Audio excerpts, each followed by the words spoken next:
रविवार व्रत कथा। नमस्कार भाइयों बहनों, जय माँ गायत्री। आप सभी का मेरे YouTube चैनल शुभकर माही अष्टो में स्वागत है।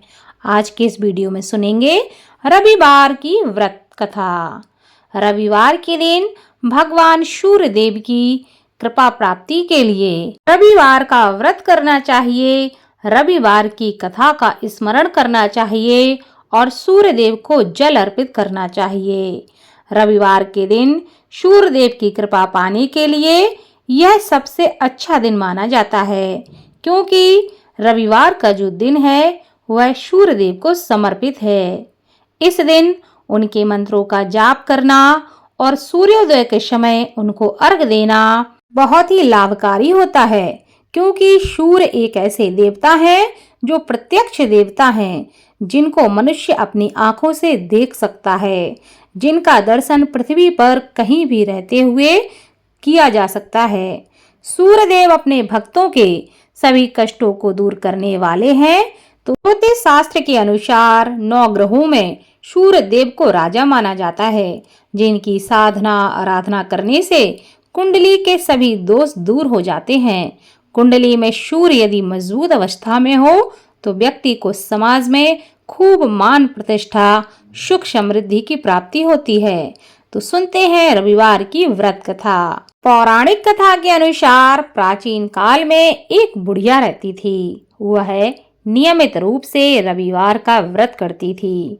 रविवार के दिन सूर्योदय से पहले उठकर बुढ़िया स्नान आदि से निर्वृत्त होकर आंगन को गोबर से लीपकर स्वच्छ करती थी। उसके बाद भगवान सूर्य की पूजा करती और रविवार का व्रत करती। साथ ही रविवार की कथा को सुनकर भगवान सूर्य को भोग लगाकर दिन में एक समय भोजन करती थी।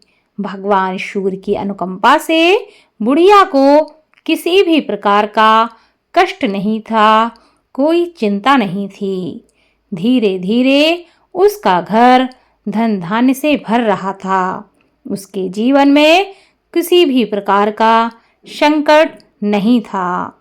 उस बुढ़िया को सुखी होते हुए देख उसकी पड़ोसन उससे जलने लगी।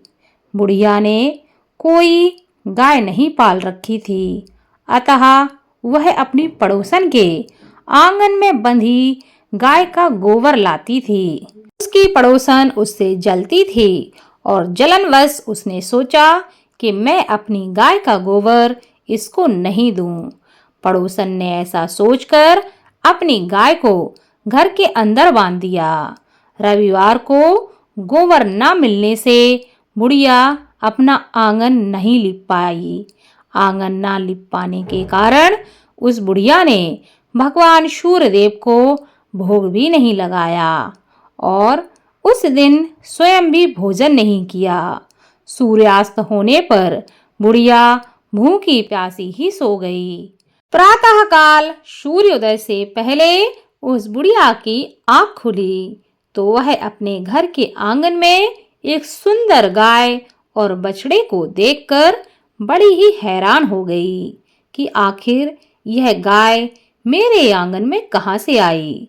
गाय को आंगन में बांधकर उसने जल्दी से उसे चारा खिलाया।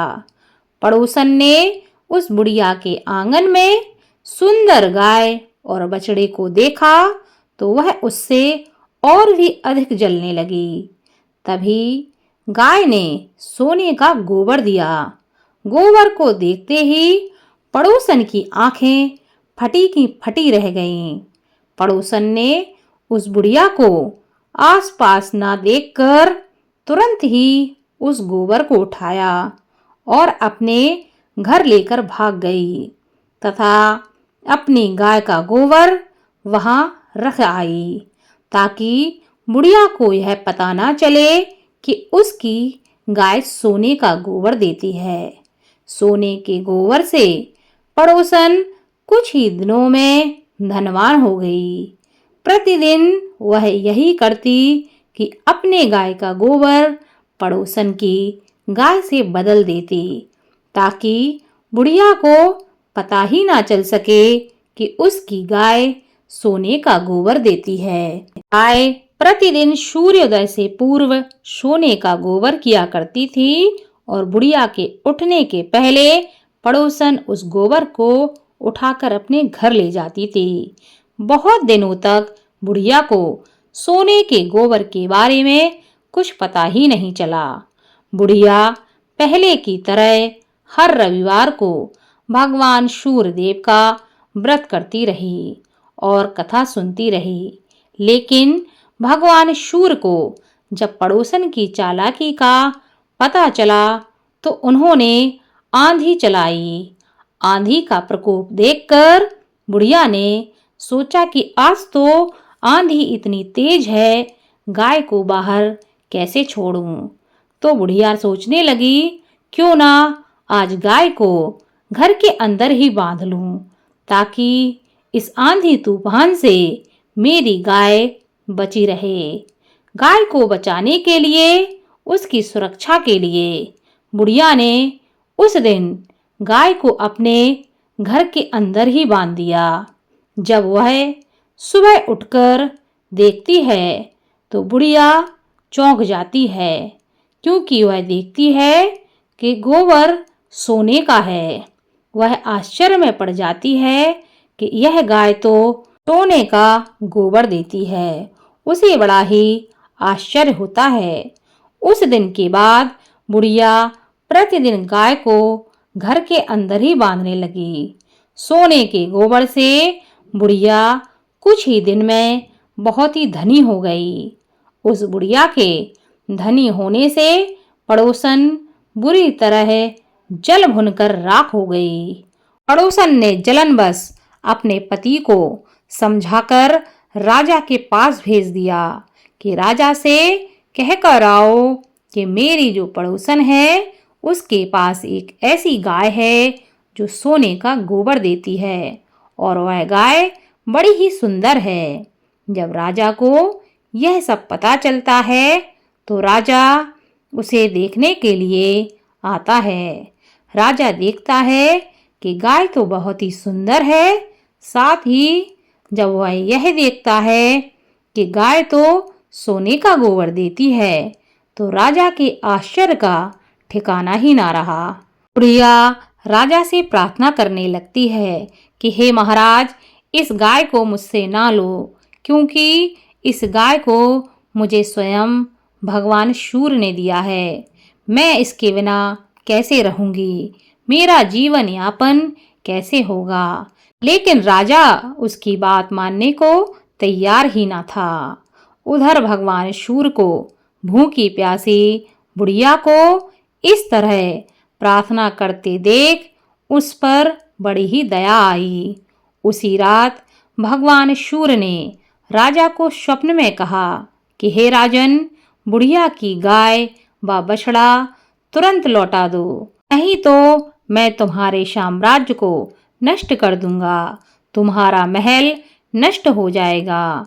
भगवान सूर्य के स्वप्न से बुरी तरह भयभीत होकर राजा ने प्रातःकाल उठते ही गाय और बछड़ा बुढ़िया को लौटा दिए। राजा ने बहुत सा धन देकर बुढ़िया से अपनी गलती के लिए क्षमा मांगी।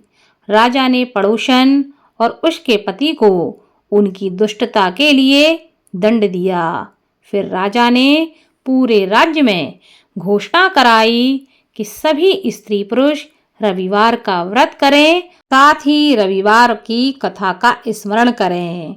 रविवार का व्रत करने से सभी लोगों के घर में धन धान्य की कोई कमी ना रही। राजतय में चारों ओर से खुशहाली आ गई। स्त्री पुरुष सुखी जीवन यापन करने लगे तथा सभी लोगों के शारीरिक कष्ट भी दूर हो गए। भगवान सूर्य की कथा सुनने का तथा सुनाने का विशेष महत्व शास्त्रों में बताया गया है।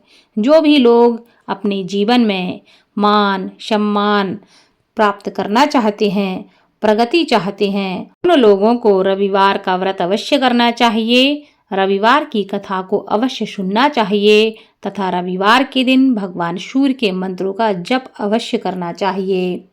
साथ ही रविवार के साथ साथ अन्य दिनों में भी भगवान सूर्य को प्रतिदिन जल जरूर चढ़ाना चाहिए। ऐसा करने से जीवन में सुख संपदा की कमी नहीं रहती, जीवन में प्रगति, मान सम्मान की प्राप्ति होती है। बोलो भगवान सूर्य की जय।